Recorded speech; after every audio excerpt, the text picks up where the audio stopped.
Hi everyone, welcome to this week's Q&A. Now, don't forget, before I start, tonight I'm doing a free webinar, completely free, and it's all about what to do when you feel like you're doing all the right things, but you're just not seeing the results. So you're eating healthily, you're moving your body, you feel like you're doing all the right things, but you're just not getting to where you want to be. Or maybe you know what you need to do, but you're not doing it, you're not actioning it, and you don't know why you can't make yourself do it. So if that sounds a little bit like you, make sure you come along tonight. And if you're listening to this after Tuesday, send me a message and I will send you the webinar over as a recording as well. So you've got it there and you can go through it.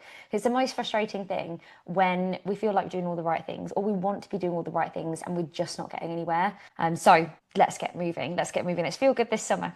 And I also put an idea up on Facebook. It might have been yesterday when I wrote it on there on my Facebook page about doing a summer club for mums in the school holidays. Yes, in the 6 weeks, because I feel like this is when we need the most support and the most accountability and just short, sharp workouts to keep us on track over the summer when routines are just completely and utterly out the window. So if that is something you're interested in, I was thinking of running it for 4 weeks. So you can do like a week at a time, or you can do all 4 weeks. Please let me know if that's something you'd be interested in, and I will get organising that as soon as possible to be ready for when school holidays start. Okay, let's go into the Q&A, everybody. I'm going to section this up as usual. So we'll talk about training balance, different types of training. We'll talk about nutrition. We'll also talk about lifestyle, habits, hormones, just like general well-being. And then we've also got a little bit more on kind of technique, if you like, exercise specific questions. Okay, let's go straight in with the training.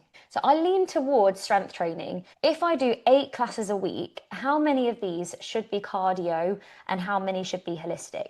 Okay, so with 8 classes a week, balance is going to be absolute key. And of course, this is something that you would have needed to work towards. Now, so anyone listening to this who isn't at that level right now and wants to dive straight in with 8 classes, just build up to that, definitely. Now, it depends on your main goals. So is your goal to maintain your fitness? Is your goal to improve your strength?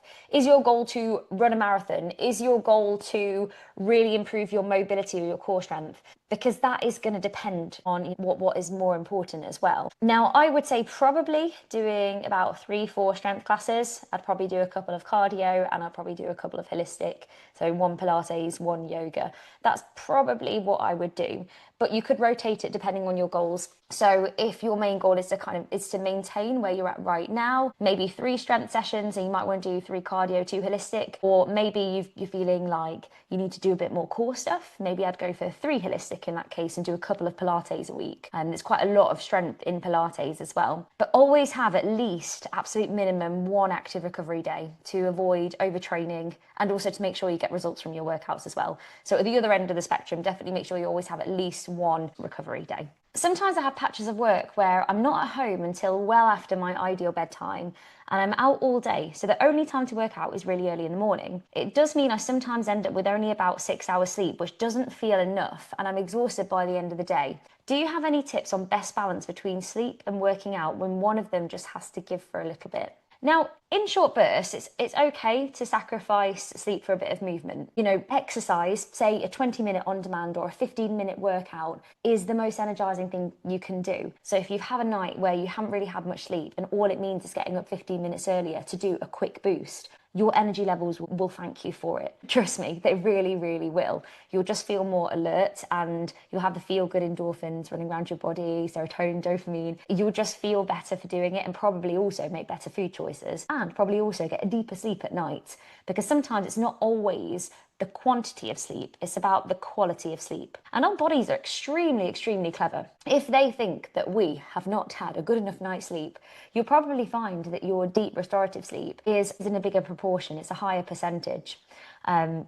Probably find that. It's not always the case, but you'll probably find that you are sleeping deeper. Your body's almost kind of making up for it, if you like. So the body is very, very clever. But chronic sleep deprivation, so if you really feel like you are sleep deprived, of course, that's going to hinder everything. It's going to hinder your recovery, your energy, and your mood. So I would be thinking, okay, well, when else can I fit these workouts in? So if this week, say it's not a normal week, this week's looking absolutely mental, I'm absolutely sleep deprived, I feel like I'm on my last legs here. Can you do your workouts at the weekend instead? Or can we swap them? Can we do a bit of lower intensity workouts? Or just literally do the short blasts? But I would say it's a tricky one to try and navigate. And it depends on how you feel personally. You know, are you recovering well? What are your general energy levels like? What are your food choices like? How do you feel when you've done a workout versus when you haven't done a workout? And then just getting that sleep where you can. I mean, if this is not all the time, then it might not be something to worry about. If this is every single day and you're living your life like this, then we do have to think about our overall health and well-being as well, and think, okay, well, what can I do? And is this actually right for me moving forwards? You know, if I haven't even got time to look after myself and work out, you know, is this the right thing for me? But I'm not trying to I'm not trying to tell you what to do. I'm just trying to give a little bit of food for thought and just say, have some flexibility for now. And in the short term, it is okay to just really make sure you're prioritizing movement in your day to help you feel energized, as long as you're not feeling massively sleep deprived. I hope that helps. But sleep is so important as well. And you know, maybe you do a weekend warrior so you can get more sleep during the week. Whatever works for you is the best thing. If you're anxious and can't eat, how to support your body to exercise, or is it better to rest and do the holistic sessions to calm the nervous system? So firstly, I just want to say I'm so sorry to hear that you feel this way.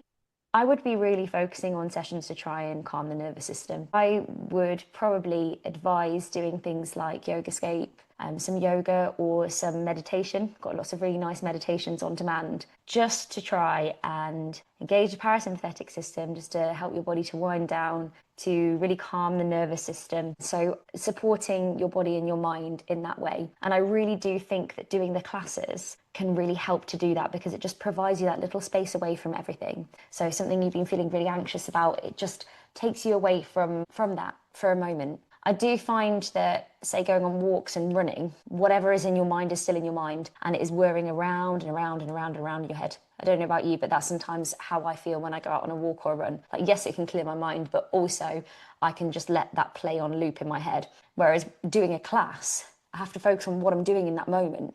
I'm not on autopilot. I've got to really think about, say, if I'm doing yoga, right, are my hips in the right position? Are my feet hip distance apart? How am I breathing here? How do I feel? Am I relaxing my shoulders? So all these different things that you've got to think about, it just takes you away from it. And then you finish the workout feeling like you've got more space and just more clarity and more capacity to be dealing with everything. And I would also say, you know, think about what your body really needs. If you're in a state of anxiousness, your body is probably under quite a lot of stress, maybe some chronic stress. Your body, by not eating, your body is going to be put under more stress and strain. So maybe if food is a bit unappealing, think about some liquid calories in, some protein shakes, some smoothies, or maybe having smaller meals, little and often, but just think about what your body needs. It needs nourishment, it needs hydration, it needs a bit of nervous system regulation, maybe even some breath work. And another thing that can really, really help is things like journaling or brain dumping, or kind of tackling each anxiety one at a time. So putting it down as a bullet point, I'm worried about this, I'm worried about this, I'm worried about this. And then tackling each one like, is there any evidence that it's already happened? You know, is this actually true? Or is this my brain spiraling? Like, if this happens, then this will happen, and then that might happen, and then this could happen. You know, actually laying it out and almost looking at everything pragmatically, as in very matter of fact, and okay, you know, this is actually what we know right now. Okay, so I don't need to worry about that. And then park it. So you're allowing your worry time, if you like, on a piece of paper, and then looking at it pragmatically, almost zooming out. That can really help. Let's move on to nutrition, team. I was thinking about what you said about reducing portion sizes by 20%. Both pasta and rice say 75 grams is a portion, but for me, 75 grams of pasta is tiny and 75 grams of rice is way too much. So how do I work out what's the right amount and whether it's full size or 20% less? So the standard portions are guidelines. They're not necessarily rules, and they don't account for, you know, individual needs, body size, activity level, or your personal metabolism. So a better approach is to start with your usual serving size. So when I say reduce portion size by 20%, I don't mean what they say on the packet. I mean what you have, because you know, the packet doesn't know you and the packet doesn't know your needs. So start with what you have and reduce that by 20%. And see how satisfied you feel 20 minutes after eating. Just keep an eye on your hunger, your energy, your satiety over time. And another thing you can do as well is some volume swaps. So if we say, for example, we're going to reduce the pasta, well, what about adding in an extra load of veggies in there? Some people like courgette, or you might just want to put a load of veg in there, just bulk it out a bit. Generally speaking, with carbohydrates, it's about a fist size of carbohydrates is a rough estimate for a portion size. But the most important thing is just finding like your normal. What's your normal? And if you've got no idea, start off with, eyeball what you would normally have for pasta roughly, weigh it and see what that is, and then go from there and just take it from there. You suggested last week to have 200 grams of Greek yogurt for breakfast to get more protein. I'm struggling with the taste. How much honey do you recommend to sweeten that amount? Also, what things can you use to sweeten it other than honey? Okay, so what I said last week is if you find that you're struggling to get enough protein in and you're having Greek yogurt for breakfast, well, why not have more Greek yogurt? Like the easiest hack to get more protein in your diet is when you're having protein, just have more of it. So instead of 2 eggs, have 3. Instead of 150 grams of Greek yogurt, have 200. So just getting more protein in that way. Yeah, Greek yogurt can have like a bit of a bitter taste. Would that be the right word for it? So you could use a teaspoon of honey. That would probably be just enough to take the bitterness away. Or you could put fresh berries in there, banana slices, maybe a drizzle of maple syrup, or just, you could even put like a scoop or half scoop of protein powder in there. If you stir it up, it becomes like a nice little fluff. It's quite good, and that might help, adding just a little bit of extra sweetness. And also, over time, your taste buds might actually adjust a little bit, and you might not need to sweeten it in any way. Or if you really don't like it, just don't have Greek yogurt. Have something else that you enjoy that's high in protein. But yeah, there's just a few ideas. Okay, we're going to move into a bit of a lifestyle section now. This is a great question. How can I stop my one hell yeah thing? Often, one carefully planned glass of alcohol turning into many. My favourite time for this is relaxing for my evening meal, aperitif style, Friday evening or a weekend, not every day, when I feel totally relaxed and I do indeed deserve it. Then I think I deserve another. Okay, this is such a relatable habit, 100%. And I would say the shift from being a treat to then having too much is actually, it's quite subtle, especially when we're on the second and the third glass. It becomes a losing inhibitions thing, and let's have another one and another one and another one, and then you're chasing the buzz and you're chasing the feeling, right? Until the next day when we feel a bit fuzzy and feel dehydrated and our skin isn't looking as nice and our digestion isn't as good. What I would say is, firstly, if it's just something that you do on a Friday, Saturday, you have like 2-3 glasses of wine, you're eating, within the quote unquote, there's no safe limit of alcohol, but the below the 14 units a week. Is it a problem? Is it actually a problem? Number one, like maybe that's okay. Maybe you have a limit and you absolutely stick to that and you don't go over it. Maybe that is your absolute non-negotiable. Because sometimes when we put a label on things, if we say, right, the one hell yeah thing is the one glass of wine. Like when I say have your one thing, what I mean is, if you're going to have 2-3 glasses of wine on a Friday night, well, then don't have the chocolate with it. Don't have the fish and chips with it. Don't have, that's your one hell yeah thing. So if you're going out to the pub and you're having 2-3 glasses of wine, well, we're not having chips with our dinner as well. We're going to swap it for a salad. And this is if you're on a weight loss journey, or on a fat loss journey. This isn't necessarily for everybody all the time, but this is just what I would say, the one thing that you're going to choose. And if you're going to choose the chips, well, no wine tonight. And it's about making choices that align with your goals. And the thing is, we can choose whatever we want, right? We can choose to have a full bottle of wine, a box of chocolates, a takeaway on a Friday night. We can choose that. But are we willing to deal with the consequences of it? Are we willing to face ourselves on Monday and be like, okay, well, I know why I've gone over my calories this week and haven't lost any weight. And I know why I'm not getting closer to wearing that dress this summer.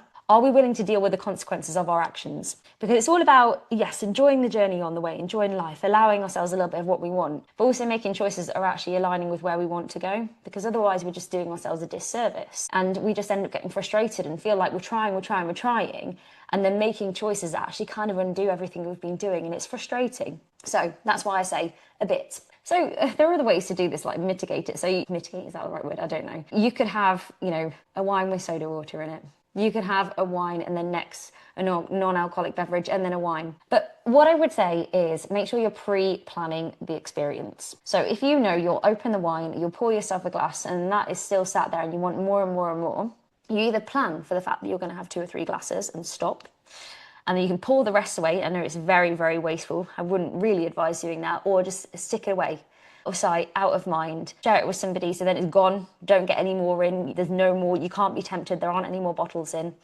Same with things like chocolate. Pre-portion it out, get rid of the rest. Just take it out of sight, out of mind. Or change the trigger. You know, if you feel like you deserve a wind down, you know, there are other ways to wind down. We don't need alcohol to help us wind down. Can we change it to something else? Or if you want to have a drink, can you make it like a really fancy little non-alcoholic cocktail? Can we have some really lovely sparkling water or some Schlur in a wine glass? You know, make it look all fancy, make it look nice. Or can we do something else that is like a really nice treat for us to help us wind down? Bubble bath with a candle and maybe taking the iPad in there and just chilling out and watching something on Netflix. I don't know.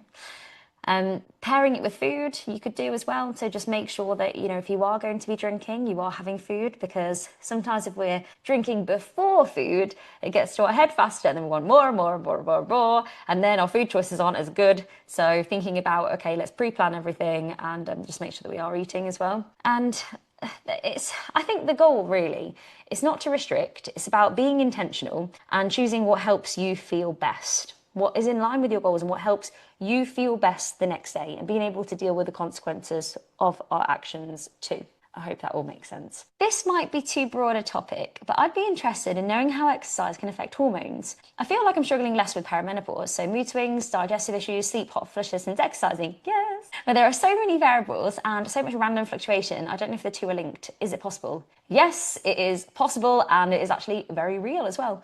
Exercise has a really powerful and profound effect on your hormones, actually. So, of course, you've got that. You exercise, you have the increase in endorphins, your neurotransmitters that are releasing things like serotonin and dopamine. So these are feel-good hormones, and they are also like the reward hormones. So we feel good, we want to do it more. It helps improve your insulin sensitivity as well. So, you know, your more energy levels are more stable and your appetite is more stable. It can support estrogen and progesterone fluctuations. So progesterone can make us feel a bit low, a bit irritable, and then doing exercise can really help. It can help reduce your hot flushes, help you deal with them better. Things like, like I said, low mood, irritability can really, really help with that. It can help with your sleep quality as well. The only thing I'd say with that one is probably to avoid exercising really late at night if you can help it. Because if we do something high intensity anyway, if you're doing like a yoga, you know, fair enough. And just because it can increase your cortisol levels and also, you know, that alertness, so making it harder to get a deeper night's sleep. And also it can help with your digestion. It gets things moving. It really does. But on the other hand, so I know this is all great, like exercising really massively positively affects our hormones. Also, by the way, things like growth hormone and testosterone, which we do have as women too, and that helps promote muscle growth, aka muscular tone, helping us to keep that nice muscular tone that we want, right? That makes us healthy, that makes us fit. So all those things as well. Gosh, it just helps in so many ways. It really, really does. But on the flip side, if we tap into overtraining, or we're dealing with some real stress right now, and then we put a really high intense workout on top of that, like I said previously, it can increase your cortisol levels. So it's like stress on top of stress, which can obviously have the negative effect, it can have the opposite effect. But exercise can absolutely help to improve perimenopause symptoms. It can absolutely help to regulate your hormones, and it should be prescribed to everybody. It's one of the most important ways to manage your perimenopause symptoms. And so you've got all the hormonal side of things, but also with dips in estrogen, you know, we can be losing muscle mass too if we're not exercising. So it's really, I can't emphasize how important it is actually. So thank you for bringing that up. And now we're going into some exercise, a bit more technical, specific questions. So the first one is best exercise to get rid of bingo wings. Now, while we can't fat spot reduce, so that is where you choose a body part that you would like to lose fat from, we can't actually do that. It depends on our genetics and a few other factors, but mainly your genetics as to where you are going to lose your body fat first. Sometimes it depends on our hormones as well. So when we get to kind of perimenopause and beyond, women tend to hold more body fat around their stomachs as opposed to previously around thighs, but bingo wings, etc. And we tend to hold it more around our tummy. So there are a few factors that can affect where we hold it, but speaking broadly, it's your genetics that will determine where you lose your weight first. So we can't do that, but what we can do is we can strengthen and tone those areas. So things like, I mean, if you type triceps into on demand, loads of tricep stuff will come up. But it's things like overhead extensions. So when we hold a plate, a weight plate, and we're taking it over our head. Things like kickbacks, things like tricep push-ups, tricep dips, holding onto a sturdy chair or a step or something and just literally shuffling your bum off the edge and then lowering and lifting up. They can all help, but combined with doing other exercise too, like your cardiovascular fitness, there's quite a lot of tricep work, even things like yoga. You know, coming down to the ground in a chaturanga, pushing yourself back up into an upward facing dog. There's loads. So they're kind of the main moves. If you just make sure that you are working your strength 3 times a week, maybe do one stronger, a couple of more targeted things, perfect. You'll be sorted. And in stronger, we do a lot of compound movements, so you'll be working your triceps kind of without realizing as well. Next up, when I do lunges, my knees crunch. They don't hurt, but am I doing something wrong? Generally speaking, if they don't hurt, they're not inflamed, you're not seeing any swelling, it's not always a cause for concern. It can just be like air bubbles in the joint or rubbing of soft tissue. But it's always worth checking anyway. So it's always worth checking your form. Make sure your knee is staying in line with your second and your third toe, so it's not collapsing inwards. That can put a lot of pressure on your knee. And when we lunge down, your knee can go over your toes, but we don't want to take it too far. So just make sure that it's not pushing too far past your toes. Another thing could be working your hip and your ankle mobility. So that might be something to test. A limited range of your hip and ankle mobility can actually affect doing things like lunges. Making sure you've warmed up adequately, you've warmed up properly before getting into like a really deep lunge. Maybe just do some more shallow ones first. And then things like glutes and quad strengthening, they can really, really help to support the joint as well. And I would definitely advise doing booty band for that. Booty band is stronger, but booty band is brilliant. But if it does become painful or you're concerned about it, definitely go and see a physio or get a referral from your GP. Definitely go and speak to a medical professional about it. Struggling with plantar fasciitis in my right heel, can you recommend any stretches? Long days on my feet are making it worse. Plantar fasciitis is horrible. It can be caused by lots of different things. So it can be aggravated by if you've got tight calves or Achilles, tight Achilles tendons. If you've been wearing poor footwear for a while, that's not supporting your feet in the right way. If you've started doing something very different or very high impact that is different to normal, that can kind of bring it on a little bit just because there's not enough strength built up in your ankles and your feet or your toes yet. So I think the first thing to do is, of course, we need to kind of take away the pain, but then ultimately we need to get down to the bottom of what caused it and what caused it in the first place. So things like doing a calf stretch or standing against a wall, step 1 foot back and press your heel down, that can help. Things like a towel stretch, so sit with your leg out straight and loop a towel around the ball of your foot. Gently pull it back. Or another thing, you can literally take your, sit down, take your ankle, cross it over the other leg and just pull your toes back gently. And another thing you can do is roll your foot out and with either what you can use like a water bottle, a nice water bottle or a tennis ball or something like that. And if you go and see someone, they'll probably give you some insoles, which is fine, absolutely fine, gives you a bit more support in the short term. But we really want to be thinking about, okay, well, what actually caused it and how can I strengthen my feet, my toes, my ankles, whatever is the reason that it's happening. So we need to think about that in the long term. And things that you can do, so it could be the fact that, the toes aren't very strong. You can do things like towel scrunches. So if you put a towel out on the floor and you scrunch it with your toes, you can see if you can lift your toes off the floor, maybe one at a time. So just literally lifting, lowering without moving your feet, so without moving the arch of the feet. Heel raises, you could try and make sure that you maybe do it off a step so you can actually drop your heel down a little bit there as well, because otherwise, tight calves can cause plantar fasciitis. So if you do heel raises where it's like you're not actually dropping your heel down too, it can, that can contribute to increasing tightness in your calves. And doing things where, if you're going to say start running all of a sudden or just start loads of high impact, that you're actually building up to this over time. We're not just diving straight in. One other thing as well, which a lot of people do is some people sleep on their back. I don't actually sleep on my back, I sleep on my side with toes like pointing down, which actually increases tightness in the calves. Is there any way that you can almost stretch your feet out when you sleep just to help stretch out the area? that can help. You can even wear like boots that are specifically for helping with plantar fasciitis recovery as well. Anyway, I hope that's helpful, but I'd definitely go and see somebody about it anyway, 100%. Final question, everyone.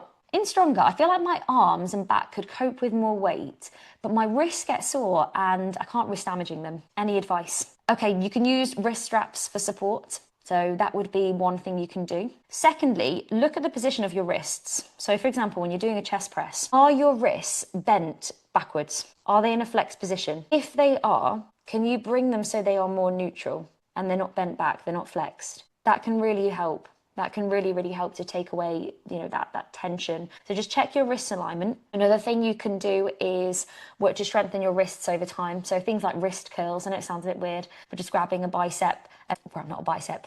I meant to say it's like a bicep curl. Grabbing a dumbbell and curling it like a bicep curl. Doing things like that just to improve your wrist strength. Also holding planks, doing push-ups, they all contribute to improving your wrist strength as well. Another thing you could do is, for now, you could go for dumbbells over barbells, but to get more weight, to increase your weight, you want to be using a barbell, really. But that is what I would say for now. So just check your wrist alignment, number one. You can get some wrist straps or even wraps to help support your wrists, and focus on strengthening your wrists too. Okay, let me just double check that I have answered everything. That's everything, team. Anyway, I hope that was useful. Please let me know. If you're listening on the podcast, please do rate, leave us a review, share us.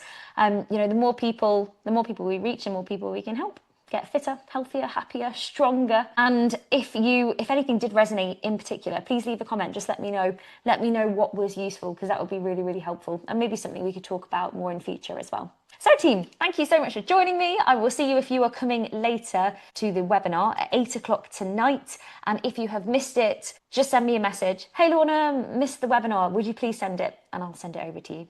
All right, everyone, have a great day, and I'll see you soon.